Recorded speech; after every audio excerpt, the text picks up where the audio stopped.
Alors aujourd'hui, j'aimerais parler d'un trait de caractère intrinsèque à l'humanité depuis toujours, son problème avec l'autorité et l'injustice, et par extension, son problème ancestral avec l'arbitre. Oui, l'homme en noir ou en fluo, seul et contre tous, cet individu dont chaque équipe est persuadée qu'il est de mèche avec les autres, cette personne dont le transit nous obsède puisqu'on veut systématiquement l'envoyer aux chiottes.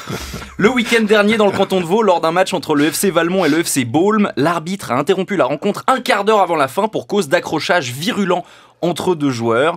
L'un des deux fautifs a ensuite pété un plomb et s'est mis à menacer l'arbitre qui, ne se sentant plus en sécurité, s'est enfermé dans les vestiaires et a appelé la police qui ensuite a dû l'escorter jusqu'à son véhicule. Alors pourquoi est-ce ridicule ? Petit A, parce que c'est un match de foot. Petit B, parce que c'est un match de foot entre deux équipes de 3e et 4e Ligue vaudoise. Petit C, parce que c'est un match amical entre deux équipes de 3e et 4e Ligue vaudoise.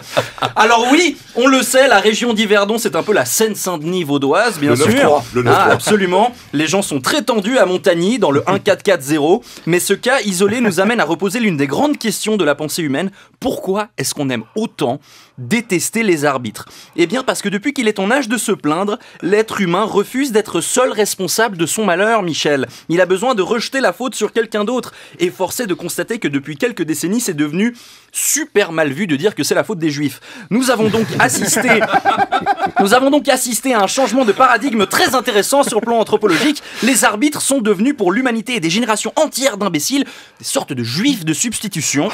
Et d'ailleurs, avec l'arbitrage vidéo, j'ai peur que bientôt les gens commencent à dire que les arbitres contrôlent les médias. C'est une sorte de joker justificatif à sortir dans toutes les bonnes situations. On a perdu, enfoiré d'arbitre. Ma copine m'a lâché, enculé d'arbitre. Je fais pas le métier que je voulais faire quand j'étais petit, mais nique sa mère l'arbitre. Comme si le mec il avait envie d'être arbitre. Être arbitre, c'est aller contre tous tes instincts naturels. C'est accepter d'être le seul qui s'amuse pas au milieu de plein de gens qui s'amusent. L'arbitre, on lui demande de courir avec les autres, mais il a pas le droit de toucher la balle. On lui demande de pas toucher de pot de vin, alors que l'argent, bah c'est cool. Et il doit même sanctionner les simulations tout en sachant pertinemment que dans d'autres circonstances, c'est un acte très appréciable. Il sacrifie un bout de son week-end pour donner des coups de sifflet au milieu d'adultes en short qui crient et se tapent dessus à cause d'un ballon. On dirait un moniteur d'activité pour personnes en difficulté mentale. Le mec fait du bénévolat et nous on l'insulte au lieu de dire merci. Alors d'accord, arbitre t'es mauvais, arbitre t'es un clown, arbitre t'es une chèvre, arbitre t'es un sketch. C'est vrai qu'il est pas génial l'arbitre, c'est vrai. C'est pour ça qu'il arbitre en 4e Ligue. Et toi tu t'es demandé pourquoi tu joues en 4e Ligue, petit con. Putain, l'arbitre c'est pas Colina, mais toi t'es pas Messi. On a bien vu que tu savais pas faire un bon contrôle orienté même si ta vie en dépendait. Ouais, vous vous rendez pas compte, le gardien il m'a fauché dans la surface, il aurait dû avoir penalty, c'est trop grave. Ok, c'est super ce que tu me racontes, mais tu veux bien m'amener mon McFlurry maintenant, s'il te plaît ? T'es pas professionnel ! Calme-toi, relax, ton match il est pas important. J'en veux pour preuve la définition du dictionnaire. Important.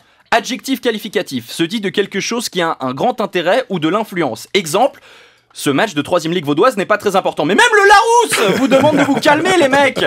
Ah ouais, c'est pas important le match, alors pourquoi on s'entraîne 3 fois par semaine alors ? Mais pour éviter d'avoir un gros cul, je sais pas. Qu'est-ce qu'on en a à foutre que tu sois au-dessus ou en dessous au classement que le village d'à côté ? C'est déjà un peu plus justifiable. Et encore, quand les enjeux sont supérieurs et que tout le monde est payé comme en Ligue des Champions. Tout le monde visualise la Ligue des Champions ? Ils sont les mecs. La Ligue des Champions. On va très bien. Très bien. Au cours de laquelle on a assisté au plus gros comeback de l'histoire du foot européen il y a pas longtemps avec une défaite 6-1 du Paris Saint-Germain face à Barcelone alors que les Français avaient gagné 4-0 à l'aller. Inutile de dire que les Parisiens étaient de très mauvaise humeur après la rencontre. Puisque, rappelons-le, en plus de s'être sentis lésés par l'arbitrage, certes critiquable, bah ils sont aussi parisiens.